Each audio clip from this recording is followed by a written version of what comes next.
करते दिल्ली का, जहां पर कूड़े के पहाड़ को लेकर सियासत तेज हो गई है। आज गाजीपुर में कूड़े के पहाड़ देखने जाएंगे मुख्यमंत्री अरविंद केजरीवाल और उन्होंने ट्वीट करके इस बात की जानकारी दी। बीजेपी ने दिल्ली में 3 कूड़े के पहाड़ बनाए, पूरी दिल्ली को कूड़ा कूड़ा कर दिया। तो ये बड़ा आरोप सीएम केजरीवाल की तरफ से बीजेपी पर लगाया गया है। ट्वीट करके आज मुख्यमंत्री केजरीवाल ने जानकारी दी है कि आज वो जाएंगे, गाजीपुर वाला कूड़े का पहाड़ देखने जाएंगे और उन्होंने ये साफ यहां पर कहा है कि किस तरह से बीजेपी ने दिल्ली का क्या हाल किया हुआ है, कूड़े का पहाड़ दिया है जनता को। ये बड़े आरोप केजरीवाल की तरफ से यहां पर लगाए गए हैं बीजेपी पर। तो पूरी दिल्ली को कूड़ा कूड़ा कर दिया गया है।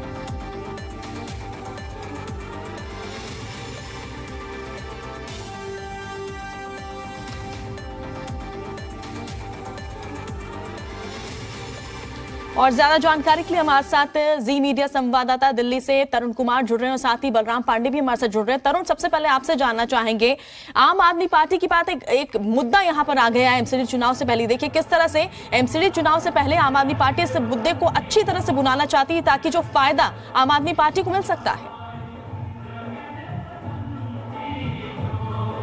बिल्कुल, एमसीडी की एक प्रमुख जिम्मेदारी है कि दिल्ली के अंदर घरों से वो कूड़ा निकालें और कूड़े का कुशल निष्पादन करें। लेकिन पिछले कुछ सालों के दौरान हुआ ये है कि 3 अलग अलग लैंडफिल साइट, जिसके कारण दिल्ली को सम्मान की नज़रों से नहीं भी देखा जाता।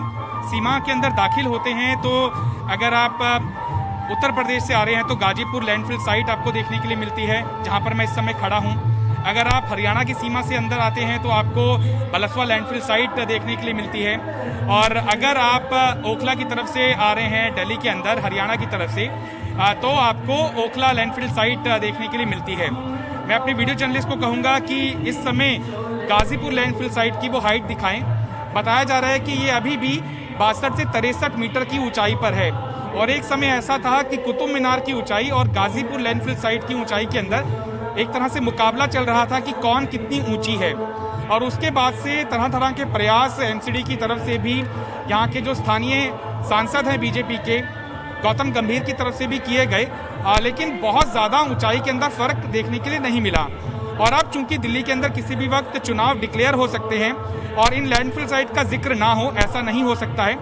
कुछ दिनों पहले जब Amit Shah waste to energy plant का उद्घाटन करने के लिए पहुंचे थे तो विनय सक्सेना, जो कि दिल्ली के प्रशासनिक मुखिया हैं, उन्होंने ये क्लेम किया था कि 1.5 साल के अंदर इन कूड़े के पहाड़ों को खत्म कर दिया जाएगा, वेस्ट टू एनर्जी की तरफ इसको तब्दील किया जाएगा। और जो बड़ी बड़ी कंस्ट्रक्शन कंपनियां हैं, चाहे वो सरकारी कंपनी हो, NHAI हो, चाहे वो और बड़ी कंपनियां हो जहां पर बड़े स्तर के ऊपर निर्माण होता है, उनसे रिक्वेस्ट की जाएगी कि कम से कम यहाँ पर कंस्ट्रक्शन और डिमोलिशन का जो वेस्ट पहुंचता है, यानी कि मलबा जो पहुंचता है दूसरे कूड़े के अलावा, उसको वो यहाँ से ले सकते हैं और वो अपनी कंस्ट्रक्शन एक्टिविटी के अंदर उसको इस्तेमाल कर सकते हैं। तरह तरह के यहाँ पर गैस बनाने के इक्विपमेंट भी लगाए गए और सरकार का ये प्रयास रहा है कि कम से कम पॉल्यूशन यहाँ पर हो सके। लेकिन अभी तक ज़मीनी हकीकत ये बन नहीं पाया है और यही कारण है कि 15 साल तक का एमसीडी की सत्ता पर काबिज रहने के बावजूद इन कूड़े के पहाड़ का कुशल निष्पादन ना हो पाना विपक्ष के लिए एक बड़ा मुद्दा बना हुआ है। एमसीडी चुनाव के मद्देनजर आम आदमी पार्टी स्लोगन देख रही है कि 15 सालों के दौरान बीजेपी का चमत्कार देखो, दिल्ली के अंदर कूड़े का पहाड़ देखो। और अब आम आदमी पार्टी के सबसे बड़े नेता, दिल्ली के मुख्यमंत्री, आपके संयोजक अरविंद केजरीवाल गाजीपुर लैंडफिल साइट कुछ ही देर तक पहुंचने वाले हैं। और अब दिल्ली के अंदर ये कहा जा सकता है कि कूड़े पर राजनीति चरम पर पहुंचेगी, क्योंकि विपक्ष भी पलटवार करेगा, जो कि सत्ता में रहा है पिछले 17 सालों के दौरान एमसीडी। जी बिल्कुल तरुण, आप हमारे साथ बने रहिए। हमारे साथ बलराम भी बने हुए हैं। बलराम, एक तरफ आम आदमी पार्टी को ये मुद्दा भुनाने से क्या फायदा होगा ये तो आने वाले दिनों में ही पता चलेगा, लेकिन बीजेपी के लिए कितनी बड़ी चुनौती है, क्योंकि आम आदमी पार्टी इस मुद्दे को लेकर लगातार बीजेपी पर हमलावर है। अब बीजेपी का रुख कैसा होगा? बिल्कुल, देखिए एमसीडी चुनाव नजदीक है, यही वजह है हर राजनीतिक दल अपने मुद्दों को लेकर जनता के बीच में जाने की कोशिश कर रही है। और आम आदमी पार्टी कूड़े के पहाड़ को लेकर के एमसीडी में एक चुनावी मुद्दा लेकर के उतरेगी। और यही वजह है कि मुख्यमंत्री अरविंद केजरीवाल आज लैंडफिल साइट का दौरा कर रहे हैं। लेकिन इस दौरे को लेकर के भारतीय जनता पार्टी तंज कसती हुई नजर आ रही है। उसका कहना है कि पिछले 8 सालों में केजरीवाल जी कितनी बार लैंडफिल साइट पर गए और अगर उन्हें कूड़ा निस्तारण को लेकर इतनी तत्परता थी तो उन पर एनजीटी ने 900 करोड़ रुपए का जुर्माना क्यों लगाया?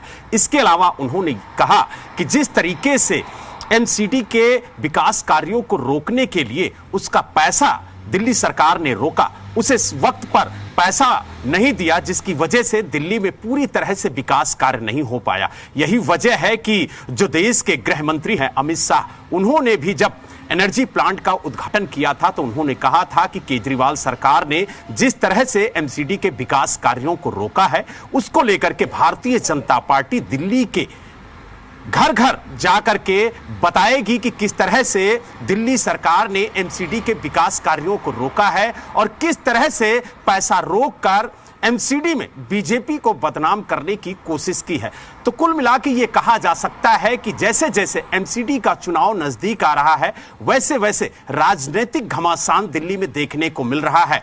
मुख्यमंत्री अरविंद केजरीवाल लैंडफिल साइट का दौरा करने जा रहे हैं। भारतीय जनता पार्टी सवाल पूछ रही है कि 8 सालों में कितनी बार वो लैंडफिल साइट पर दौरा करने गए। इसके अलावा 8 सालों में उन्होंने कूड़ा निस्तारण को लेकर एमसीडी को किस तरह से पैसा भुगतान किया है। और सबसे बड़ी बात यह है कि उन्होंने यह भी सवाल खड़े किए कि जब दिल्ली की गद्दी पर मुख्यमंत्री अरविंद केजरीवाल बैठे थे तब लैंडफिल साइट की क्या हाइट थी और आज क्या हाइट है, यह भी जनता को बताएं।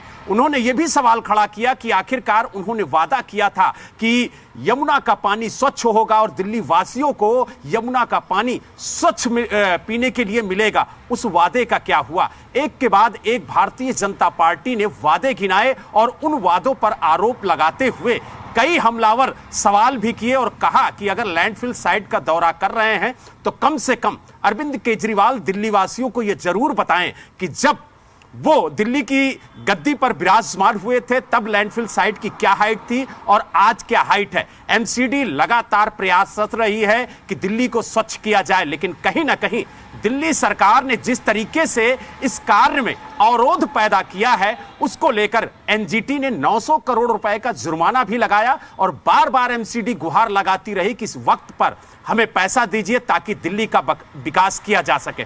तो कहीं ना कहीं अब जो राजनीतिक घमासान है वो देखने को मिलेगा, चाहे वो कांग्रेस हो, चाहे भारतीय जनता पार्टी हो, चाहे आम आदमी पार्टी हो। ये सभी पार्टियां एक दूसरे पर आरोप प्रत्यारोप लगा रही हैं क्योंकि इन्हें जनता के बीच में जाना है और जवाब देना है कि आखिरकार एमसीडी चुनाव में वो क्या करेंगे। और सबसे बड़ी जवाबदेही अगर बात की जाए तो भारतीय जनता पार्टी की होगी, क्योंकि 17 सालों से एमसीडी में वो काबिज रही है।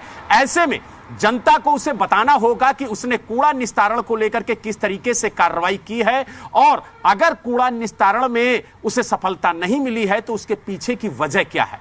बिल्कुल, तो कूड़े को लेकर तो राजनीतिक माहौल यहाँ पर बनाने की कोशिश की जा रही है, सभी पार्टी इसमें लगी हुई है। लेकिन तरुण, आपसे जानना चाहेंगे, आम आदमी पार्टी की अगर बात करें तो आम आदमी पार्टी जिस तरह से पूरे माहौल को यहाँ पर देखिए, किस तरह से जो कूड़े को लेकर मुद्दा बनाया जा रहा है आम आदमी पार्टी की तरफ से, लगता है कि आम आदमी पार्टी अपने पक्ष में माहौल बना पाएगी?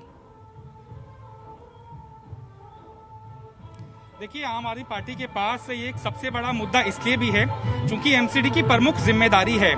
अब दिल्ली की परिवहन व्यवस्था के लिए एमसीडी को जिम्मेदार नहीं ठहराया जा सकता। दिल्ली के अंदर पानी सही तरीके से पहुंचे, इसके लिए एमसीडी को नहीं जिम्मेदार ठहराया जा सकता। हर एक एजेंसी का अपना डोमेन है। एमसीडी का प्रमुख काम है कि वो दिल्ली के अंदर स्वच्छता कायम रखें, कहीं पर भी गंदगी ना हो। और बार बार नेताओं की तरफ से शिफ्ट इन फोकस किया जाता रहा है। अपना काम बखूबी ना करने की वजह नाना प्रकार की बताई जाती रही हैं।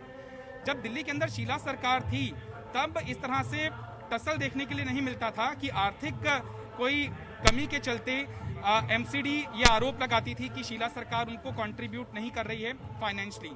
लेकिन क्या तब भी कूड़े के पहाड़ की ऊंचाई कम हो गई थी? तो इसका जवाब ना में है।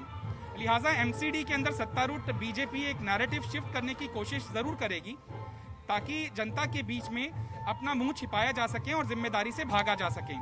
यही बीजेपी करती हुई दिखाई भी दे रही है और एक ये फोकस शिफ्ट करने की कोशिश की जा रही है कि आर्थिक बदहाली के कारण, जो कि दिल्ली सरकार की वजह से पैदा हुई है, उसकी वजह से वो अपना काम नहीं कर।